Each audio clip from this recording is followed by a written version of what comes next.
some invites here.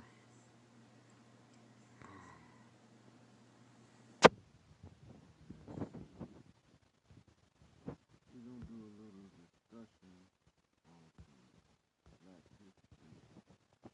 And we're going to find out what Black history is really all about from the science of Black history. This is kind of clever. So when you look at various things around the world, we begin to develop a bird's eye view and see things a little different. The more you're exposed to, the broader your vision becomes. The more you're able to see and the more you're able to decipher. So as you go through these varying degrees of awakening, you get to see the language that's been concealed right over your head. So I'm gonna do a couple more invites here, and we're gonna get off into Black history. This one is for Carter G, Miseducation of the Negro, founder of Negro History Week, which became Black History Month. So we're going to do this from miseducation to education. The awakening the genius of the black child, Amos N. Wilson, Blueprint for Black Power.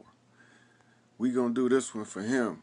We're going to do this one for the unveiling of the psychopathic racial personality by Bobby Wright.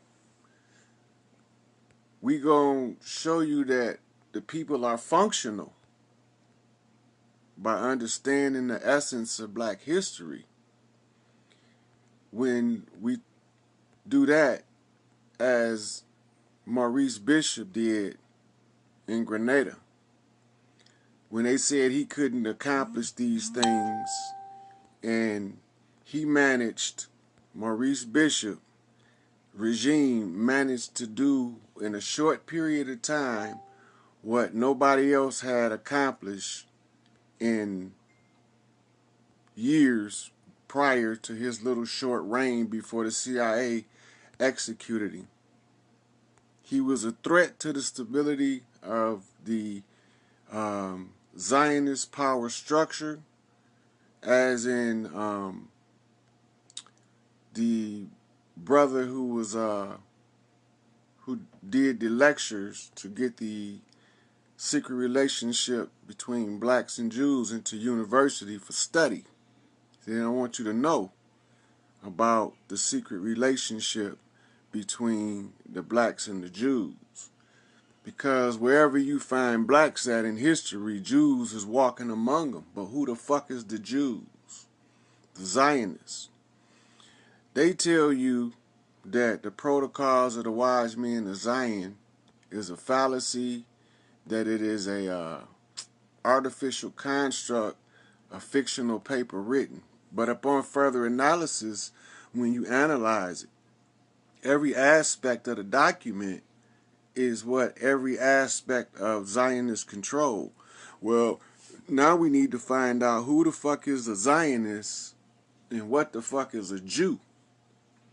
So we go back in history and we run across a group of wise elders called the Moorish Zionist Temple.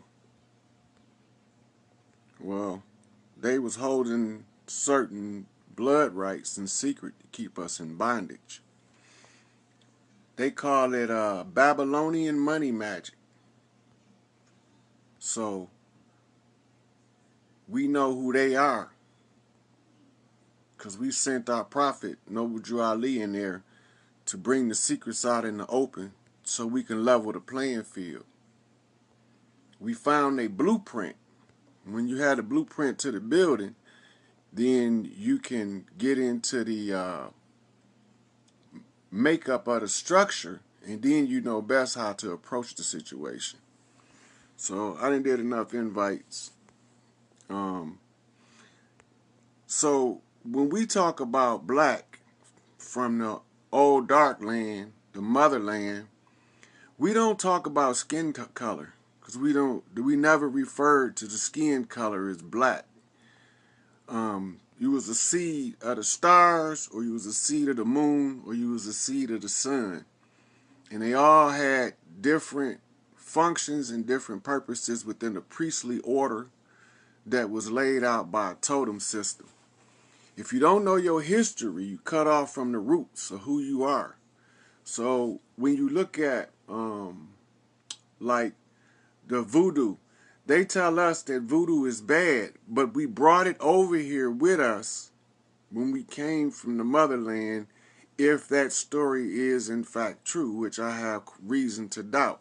Because one of them ships packed like that would be a gas chamber and kill everybody in there within a week, because it'd be filled with their urine and the feces, and it'd form a gas, a methane so strong that it would suffocate them. So that packed in the boat like a sardine bullshit don't fly with me. It don't make sense. It defies logic and reason at every fucking level.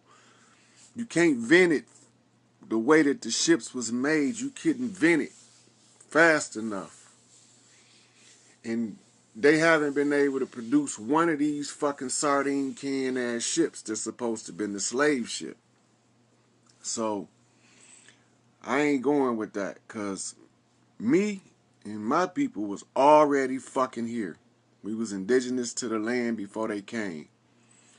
What we don't know hurts us the most. Martin said, now remember, this is a black history lesson for us, right? So you share it under black history so people understand that we breaking ground on before we was fucking Africans, and before we was understood as indigenous. We was the spirit of the earth spirit walking flesh. We didn't divide ourselves up. Somebody else done that to us. We weren't divided. We was one earth family.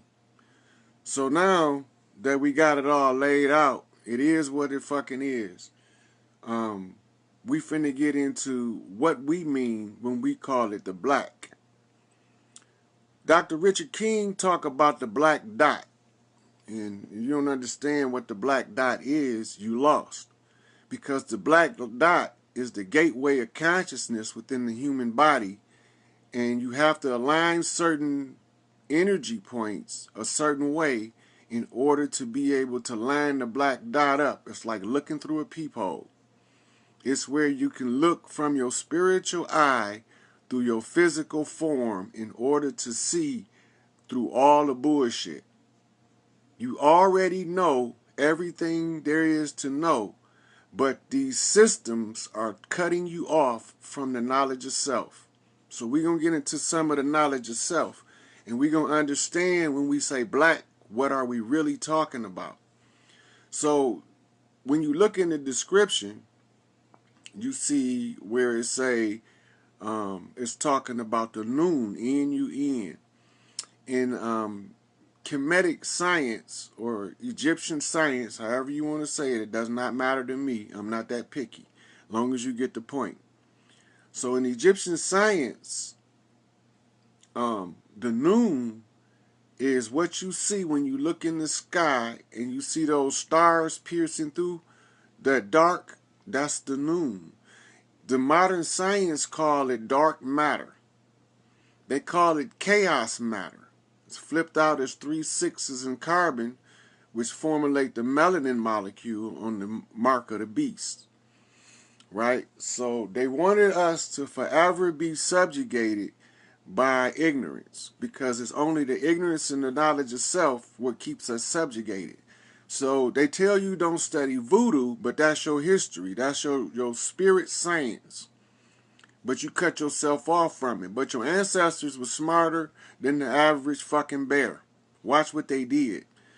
They knew that the Bible was stolen legacy, with portions of it put in there out of order in order to confuse the masses as to what's taking place in the book, right? So, the ancestors knew if they lined certain voodoo ritual up under the structure of the church, tied in with the knowledge that we already have on our DNA code, it will wake some of us up at a varying rate until it have what they call a knock-around trickle-down effect. It's like a Plinko chip. It's like the movie Fallen with Denzel Washington, or the song 24 Hours to Live with DMX and the Locks, where it's passed. And as it get passed from one master to the next master, it gets stronger and stronger until it meet somebody that did the most work, that can assimilate the full energy field of the master's energy, right? So, but he had to do a lot of fucking work. So that you do the most work so that you can be in the position to do the most good. So this is the Black History lesson, Carter G. Woodson episode. And so when we go into who we are and we talk about the black, then we talk about the sun, Ra, and we talking about those little dots that you see piercing out through the darkness are suns at varying rates of distance, in which the distance gives the effect of shrinkage, so that the suns that's at a far distance has to still peek through the dark, just like you have to line your black dot up. When you line your black dot up, now let's understand the black dot. When you go into the neurosciences and you understand the way the brain is structured and how consciousness is assimilated through the neural network for the whole brain, you understand that consciousness begins in the physical form at what they call the reticular formation at the base of the brain, where they got what is called a pons region. The reticular formation is what they call a nerve ganglia or a nerve cluster. It's where a whole bunch of nerves meet. It's an energy center of the physical form. Now, once you understand where the black dot is, you need to know how to line it up and with what. Well, you can't line it up using regular cerebral spinal fluid because it'll make what they call the murky waters. So you would be like looking at a out of water at a thing that's slightly off. So you're slightly off in your vision. You need the gold elixir, which serves as your internal focal glasses. Now the gold elixir is what they call the sacred corium, or the sacred secretion. Now we finna wake the black up. You black motherfucker. This is how we do it. So by formulating left and right hemisphere balance, your brain is no longer beating one-sided, where it can only pull up the lighter cerebral spinal fluid of the water. Now you can pull up the gold elixir, the elixir of life. But you got a quadrant of chambers in the brain, and the brain pumps like the heart. Now imagine if only half of your heart was pumping. How would your body feel? Now, you've been living your whole life with only half of your brain pumping. Either you was creative and you only used your right brain, or you was analytical and you only used your left brain. But when you balance the two out, you become a little bit different in your function, because the gold elixir begin to rise like a mercury in a thermostat going up, right? And so when this happens, when that gold elixir gets to the 4 chambers of the brain, it starts to push that clear liquid out. It come out your nose, tears, ears, drain in your throat, because it got to go somewhere, but it can't stay up there because it's too thin now. Now you have a thicker liquid. Now your lenses is lined up. Your glasses are on. Now you have sight beyond sight. You can see the deception clear as day as long as you don't allow your ego to get in the way. Your ego becomes an extra dark tint at night on your glasses, because your ego is designed by the external factors around you that created the definition of the person that you live under the name that you carry. And that's why people have the urge to change their name. So even in spiritual schools, you go through various name changes in order to facilitate the growth of the person and to take on a new persona of person.